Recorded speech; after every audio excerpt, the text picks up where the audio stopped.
자, 안녕하세요. 숙박통신입니다. 네. 자, 우리 오래간만이네요. 네, 진짜 오래간만이죠. 인테리어, 공식 인테리어. 네. 우리 박 소장님 모시고, 매시고, 자, 오늘 궁금한 걸 하나 또 들고 왔습니다. 네. 자, 보통 이제 모텔, 숙박업소들, 리모델링 대출을 많이 하잖아요. 네네. 뭐 소위 뭐 시설자금 대출, 뭐 이런 네, 표현을 많이 쓰는데, 자, 이 시설자금 관련 대출 집행 방법이 궁금합니다. 이게 금융권마다 다르다고 제가 알고 네, 있어요. 다릅니다. 네. 자, 이거 좀 알기 쉽게 좀, 설명 좀 부탁드릴게요. 보통 제가 알기로는 1금융은 시설자금이라는 품목이 따로 없고, 과거에는 있었다고 들었었는데 맞나요? 과거에는 그쵸, 뭐 은행은 제가 정확하게 잘 모르지만, 제가 이제 집행을 받아보며 느끼는 건데, 1금융들은 그렇게 많지 않은 것 같고, 그냥 담보대출 뭐 이런 예, 식으로 그치. 풀어지나? 그런데 담보대출 중에 용도가 시설자금으로 나가는 용도가 것뿐, 시설자금 대출. 예, 저희 이 인테리어 하는 업체 입장에서는 시설자금이 아니고 담보대출 받으신 걸 그 용도로 시설자금으로 쓰시는 거지. 보통 1금융들은 다 그렇게 하고요. 자, 그러면 이제 네. 보통 1금융이야. 이제 너무 잘 하시잖아요. 다 주거래은행 있으시고. 네. 자, 거기서 뭐 솔직히 뭐 담보대출이 뭐 여유 있게만 나오면 그거 갖다가 그냥 리모델링 하면 되는 거고. 용도를 이제 시설자금으로 쓰면 되는 거고. 자, 근데 많은 분들이 이게 빠듯하잖아요. 자, 2금융을 많이 알아본단 말이죠. 네. 대출을 많이 뽑기 위해서. 금리가 조금 비싸지만. 그렇죠. 네. 자, 2금융이 궁금할 것 같아요, 일단. 자, 2금융 시설자금 대출 어떻게 되나요? 보통 2금융 하면 저축은행들을 많이 저축은행, 하고, 그렇죠. 네. 숙박업소는 아마 한국투자저축은행, 예를 들면 대신저축은행 뭐 이런 저축은행들을 많이 이제 쓰시는데, 저축은행들이 시설자금을 집행하는 방법이 조금 특이해요. 저축은행들마다, 그러니까 소위 2금융들마다? 저축은행이 조금 특이해요. 저축은행이? 그러니까 보통은 은행이 차주한테, 업주한테 돈을 빌려주면 네. 그 돈을 인테리어 업체한테 그러겠죠. 돈을 보내서 이렇게 일반적인, 하는데, 그렇죠. 저축은행은 업주한테도 돈을 내려보내지 않고 주지 않고 인테리어 업체한테도 돈을 주지 않고 직접 하동업체, 하청업체들, 전기, 뭐 설비, 도배 이렇게 각 공정별로 쪼개서 줘요.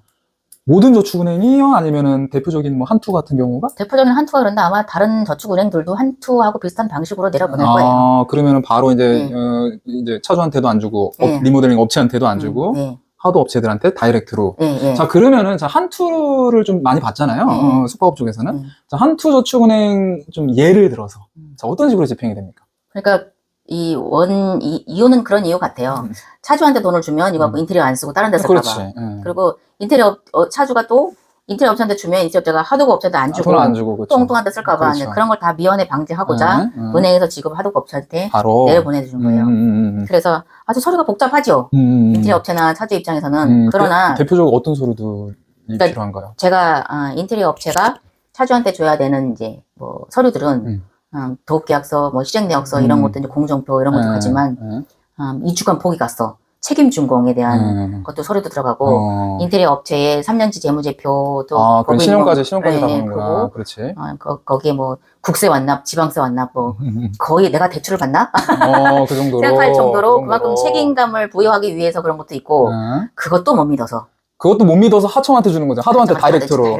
다이렉트로. 그래서 돈이 이제 세팅이 되면 차주의 가상계좌를 만들고 인테리어 업체의 가상계좌를 만들고 이렇게 돈을 넣어서 요 통장에서 하도급체한테 직접 내려보내는 거예요. 그러니까 거기에 하도급체의 각종 세금계산서 다 있어야 되고 그렇죠. 기성청구서 다 있어야 되고 그렇죠. 그러면 이제 저의 도장, 그다음 차주의 도장 다 받고 은행에 이제 기성청구를 하면 내려보내는 거예요. 기성마다 그 단계를 거쳐야 돼요? 그 기성마다? 네, 굉장히 귀찮고 복잡하고 그러긴 하는데 이 업체들은 좋아하고 근데 생각해보면 업주분들도 내 돈을 어차피 시설자금으로 쓸 거면 은행에서 그렇게 꼼꼼하게 챙겨주니까 좋은 거지. 좋은 거죠. 은행도 좋고 차주도 좋고 인테리어 업체만 힘드네. 인테리어 업체만 힘들구나. 그럼 여기서 이제 그 기성마다 그 지급을 다이렉트 이렇게 한다고 하셨잖아요. 그 기성 금액을 딱 그 금액 딱 넣어줘요? 네, 뭐 뒤에 원짜리까지 또 원짜리까지? 야, 진짜.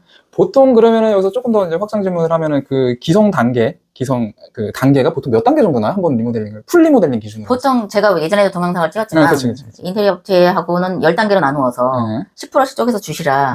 그거를 한두에다가 하면 너무 귀찮으니까 2개월, 3개월 공사하는 동안은 뭐 한 달에 2번 또는 한 달에 한 번.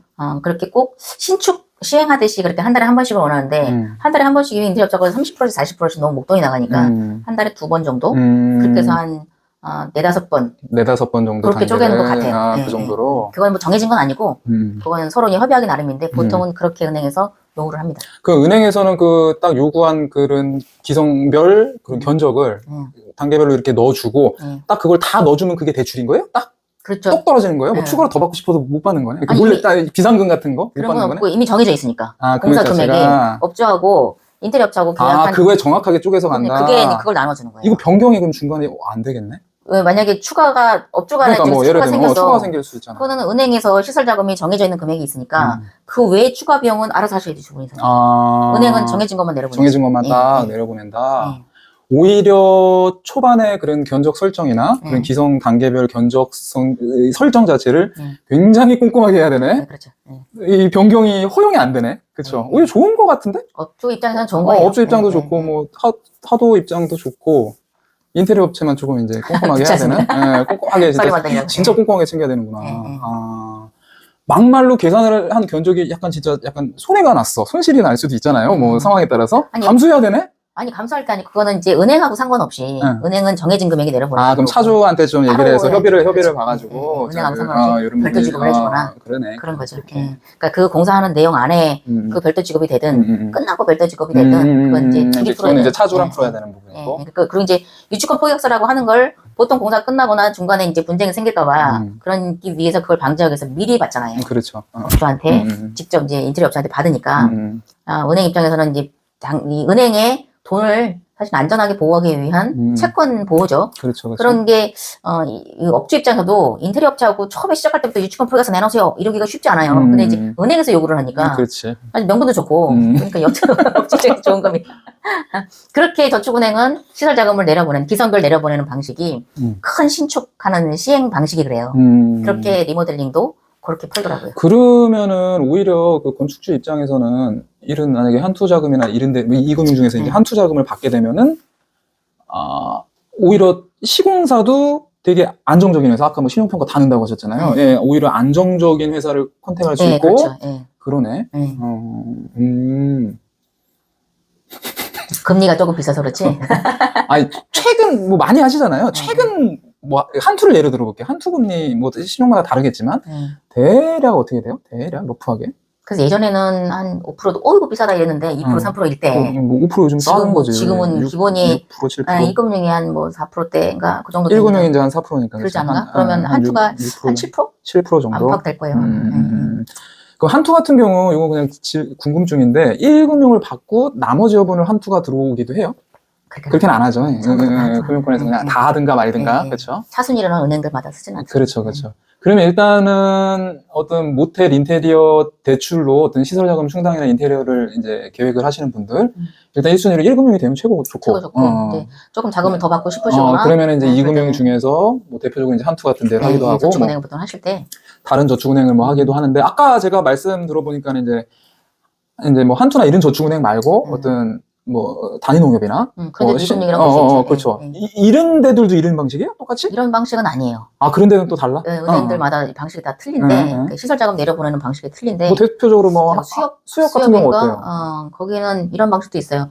일단은 뭐 인테리어 업체한테 주기는 하는데 은행에서 직접 거기도 가상 계좌를 해서 주는 거예요? 네, 그래서 주기는 하는데 그냥 청구서가 올라온다, 기성 청구서가 올라온다 주는 게 아니고 거기는 건축사 제3의 건축사를 섭외를 해서 기성이 올라오면 공정률이라고 하는 거를 이제 서류를 또 거기 마든지 받아요. 이번에가 2차 중도금이야 예를 들면 2차 중도금에 대한 공정률이 있어. 그만큼 공사를 얼마나 했느냐 20% 했냐 30% 했냐 이번에 청구하는 게 20%야. 그럼 공사 20% 했었어야 20%를 줄 거야. 그렇죠. 그거를 그럼 검증을 누군가 해야 되는데 건축사가 검증을 한다? 건축사가 검증을 하는 거예요. 그래서 건축사가 현장에 답사를 해요. 야, 그래서 쭉 정말? 훑어보고 그리고 이제 건축사에 도장이 들어가는 거예요. 20%를 공정률이 맞습니다라고 하는 걸 도장을 찍어줘. 그러면 이제 그 도장을 받아서 은행에서 저기한테 여기는 이제 뭐 이제 수협 말씀하셨어요. 수협 같은 이금융 같은 경우는 하청한테 바로 가는 건 아니고 인테리어 업체한테 바로 가는데 건축사가 중간에 그 공정을 체크를 한다? 네, 그렇습니다.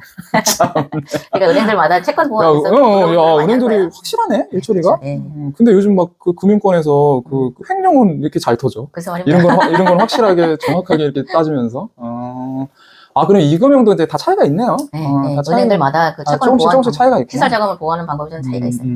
보통 그 마지막으로 좀 질문하면 우리 대표님이 이제 어떤 이런 시설 자금이나 이런 거를 같이 이제 이렇게 약간 진행을 많이 봐주실 텐데 한투를 많이 해요? 어때요? 이금융에서는 어디를 좀 많이 하는 거예요? 저는 인테리어 공사를 하니까 할 때마다 이제 그 기성이 받는 방법이 은행에서 받을 때 있고 업주분한테 직접 받을 때 있는데 보통 은행에서 받을 때 한투에서 많이 받아요. 이금융은 네. 이금융은 한투를 많이 하는구나. 왜냐하면 이제 금리는 비싸도 조금 더 1금융보다는 더 나오니까. 한투 쪽에 모텔 처음에 창업을 하시거나 이제 매입을 하실 때 실자금 많이 들어가잖아요. 그러면 조금 자기 자금보다는 은행 자금을 좀 쓰시려 할 때 그때 조금이라도 더 나오는 데를 쓰시게 되죠. 그러다가 한 1년이나 또 후에 갈아타고. 그럼 저기도 감정도 올라가고 매출도 올라가면 1금융으로 갈아타기도 해요. 네, 갈아타기도 하시더라고요. 저 한투랑 아무 상관없습니다. 그러니까 대표적인 이금융. 왜냐하면 이제 숙박업주들은 보통 이금융 하면 이제 한투 많이 알아보시잖아요. 그래서 이제 예를 들어 드린 거고.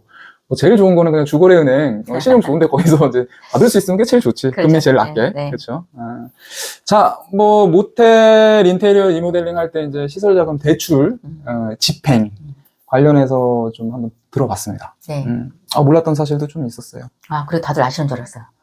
그거는 이제 대표님 수도 없이 이거 진행하니까 이제 일반 분들은 평생 한 번 할까만 어떻게 보면 프로세스야 이게. 네. 아무튼 뭐 고맙습니다. 하여튼 좋은 정보가 되는지 모르겠네요. 공식 인테리어 박 소장님이었습니다. 고맙습니다. 네, 감사합니다.